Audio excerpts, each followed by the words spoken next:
பிரீத்தி வந்து திட்டம் போட்டபடியே வந்து பொன்னியும் சக்தியும் இருக்கிற ரூமுக்கு போயிடுறாங்க.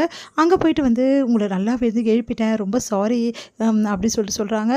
பொன்னி பரவாயில்ல பிரீத்தி, ஒன்றும் ப்ராப்ளம் இல்லை, உங்களுக்கு தான் இந்த மாதிரி ப்ராப்ளம் இருக்கே அப்படின்னு சொல்லிட்டு உள்ளே கூட்டிகிட்டு வராங்க. அடுத்து சுற்றி பார்க்குறாங்க. பார்த்தா வந்து ஒரு பெட்டு தான் இருக்குது, கீழே வந்து படுக்கையே இல்லை.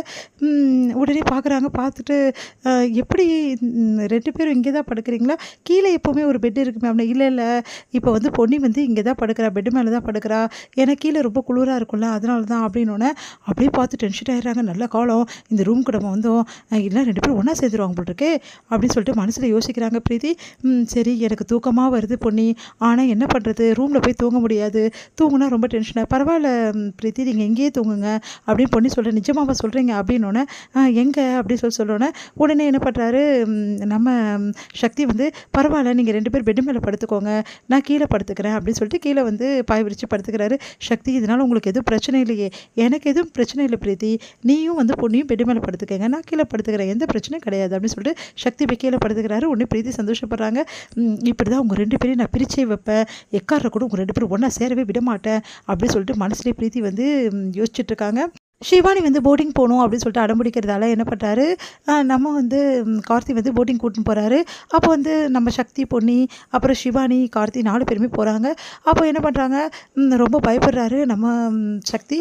உடனே என்னாச்சு இவன் போட்டிங் பார்த்து இவ்வளோ பயப்படுறானே அப்படின்னு சொல்லிட்டு பார்த்துட்டே இருக்காங்க. அடுத்து எல்லாருமே வந்து போட்டிங் போகும்போது சக்தியும் பொன்னியும் அவங்க போட்டிருந்த வாட்டர் ப்ரூஃப் ஜாக்கெட்டை ரிமூவ் பண்ணதால் வந்து பொன்னி என்ன பண்ணுறாங்க, கையை வைக்கும்போது கீழே தண்ணியில் கீழே விழுந்துடுறாங்க. சக்தி போய் காப்பாற்றுறாரு. பொன்னி வந்து ரொம்ப மயக்கம் அடைகிறாங்க. சக்தி எவ்வளோ வந்து ட்ரை பண்ணுறாரு, அவங்களால எழுந்துக்கவே முடியல. அதுக்கப்புறம் ரொம்ப பொன்னி மயக்கம் அடிச்சு ரொம்ப பயந்து போயிடுறாரு. உடனே வந்து என்னாச்சு சிவானி பயங்கரமாக கத்துறாங்க. என்னாச்சு பொன்னியத்தை எழுந்திருக்கன்னு சொல்லிட்டு சிவானி ஒன்றும் இல்லை சிவானி நம்ம போயிடலாம் அப்படின்னு சொல்லிட்டு எல்லாருமே ஹாஸ்பிட்டலுக்கு போகிறாங்க. இங்கே பொன்னி பார்த்து சக்தி பயங்கரமாக அழறாரு. அவரால் தாங்கிக்கவே முடியல. கார்த்தி வந்து அவருக்கு வந்து ஆறுதல் சொல்கிறாரு. அடுத்து எல்லாருமே வந்துடுறாங்க. என்னாச்சு அப்படின்னு சொல்லிட்டு இந்த மாதிரி பொன்னி வந்து ரொம்ப சீரியஸாக இருக்காங்க அப்படின்னோடனே ரொம்ப சந்தோஷப்படுறாங்க. பிரீத்திக்கு சந்தோஷம் தாங்கவே முடியல. அடுத்து வந்து பொன்னியை வந்து நல்லபடியாக காப்பாற்றிடுறாங்க. அதனால் சக்தி ஓடி போய் அப்படியே எல்லார் முன்னாடியுமே வந்து பொன்னியை வந்து அப்படியே கட்டிக்கிறாரு. கட்டிட்டு பயங்கரமாக அழறாரு. அவரால் தாங்கிக்கவே முடியல. பயங்கரமாக கதறி அழறாரு. பொன்னி நீ வந்துட்டியா, எனக்கு அது போதும் பொன்னி அப்படின்னு சொல்லிட்டு பயங்கரமாக அழறாரு. இதை பார்க்குற பிரீத்தி அப்படியே அதிர்ச்சி அடைகிறாங்க. உடனே எல்லாருமே வந்து அப்படியே பார்க்குறாங்க. அப்போ இவ்வளோ நாள் வந்து பொன்னி மேலே இவ்வளோ அன்பு வச்சுருந்தானா இவன், இப்போ தான் இதை வெளிப்படுத்துகிறான் அப்படின்னு சொல்லிட்டு எல்லாரும் சந்தோஷம் அடைகிறாங்க வீட்டில். ஆனால் பிரீத்தியால் தாங்கிக்கவே முடியல. உடனே வந்து பார்த்து அப்படியே டென்ஷனாக என்ன பண்ணுறது தெரியாமல் அப்படியே முழிக்கிறாங்க. அப்போ வந்து இல்லை சக்தி எனக்கு ஒன்றும் இல்லை அப்படின்னு சொல்லிட்டு நம்ம வந்து பொன்னி சொல்கிறாங்க. நான் எவ்வளோ பயந்துட்டேன் தெரியுமா, நீ என்னை விட்டுட்டு போகவே கூடாது பொன்னி, நான் ரொம்ப பயந்துட்டேன் பொன்னி அப்படின்னு சொல்லிட்டு அப்படியே வந்து அவங்கள மறுபடியும் அப்படியே வந்து ஹக் பண்ணிகிட்டே இருக்காரு. அதை பார்க்குற பிரீத்திக்கு வயிறாக ஏறி இது தாங்கிக்கவே முடியல. வீட்டில் எல்லாருமே வந்து ரொம்ப சந்தோஷப்படுறாங்க.